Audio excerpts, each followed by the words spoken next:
भूपेश बघेल को भारी बहुमत मिला था छत्तीसगढ़ में। अब अविस्मरणीय एक बड़ा विशाल बहुमत और कांग्रेस पार्टी का नेतृत्व करने का उन्हें सौभाग्य मिला। आप जब मुख्यमंत्री बने तब निसंदेह आपकी लोकप्रियता उत्कर्ष पर थी, क्योंकि लोगों में सबसे पहला जो दांव था वह यह था कि भूपेश काका छत्तीसगढ़ के उस विरासत को लेकर के आगे बढ़ाएंगे जिससे यहाँ के हर छत्तीसगढ़ वासी का सीना चौड़ा हो जाएगा और उसे लगेगा कि हम विकास के पथ पर चल पड़े हैं। मगर जैसा कि विस्तृत सर्वे से यह तथ्य बार बार सामने आए हैं कि भूपेश बघेल के छत्तीसगढ़ में सबसे बड़ा दांव था उनका गोठान का। उन्होंने छत्तीसगढ़ के हर एक गांव में गोठान बनवाया।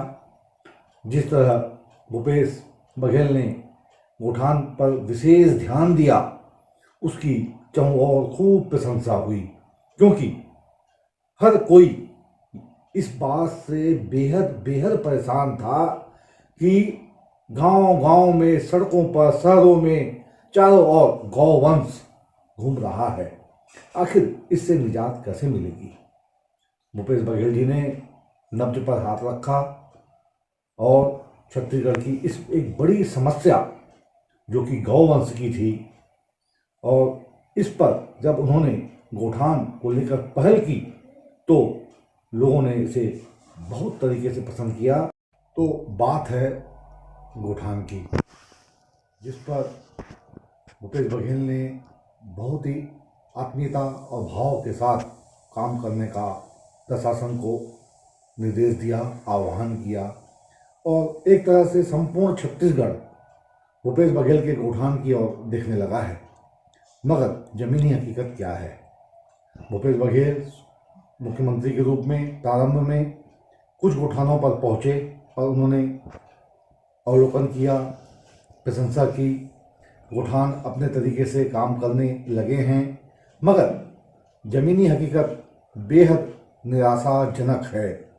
अगर आपके आसपास कोई गोठान है तो आप वहां स्वयं जाइए और देखिए कि क्या 50 लाख रुपए खर्च करने के बाद वह गोठान सही मायने में काम कर रहा है क्या?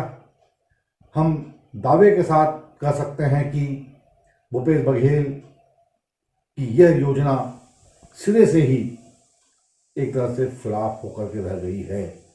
इसका सबसे बड़ा कारण यह है कि जिस तरीके से एक घोड़े को चलाने वाला शख्स उसकी रास अपने हाथों पे रखता है और बड़ी ही सधी हुई चाल से घोड़े को एक दिशा देता है, वैसा ही हालो हवाल होता है एक मुख्यमंत्री का।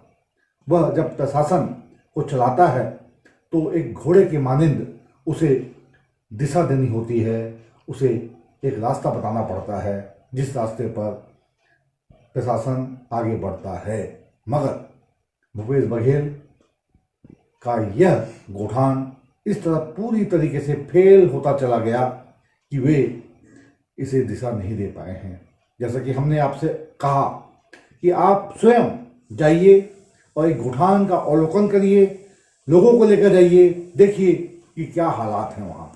तो हम ये कह सकते हैं कि भूपेश बघेल जिस तरह लोकप्रियता के शिखर को छू रहे थे अपने प्रारंभिक कार्यकाल में, धीरे धीरे सने आज जब 4.25 साल का समय बीत चुका है, उनके हाथ से समय निकल चुका है, वे इसीलिए लोग अलोकप्रिय होते चले जा रहे हैं।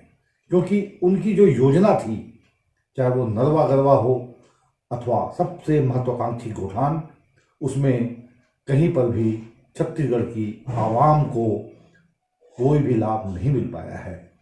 धन्यवाद। आपसे पुनः अपेक्षा है कि इस वीडियो को आप देखें और समझें कि क्या सचमुच कितने संदर्भ में भूपेश बघेल सफल हुए हैं या स्वयं आप आकलन करिए कि कितने असफल हैं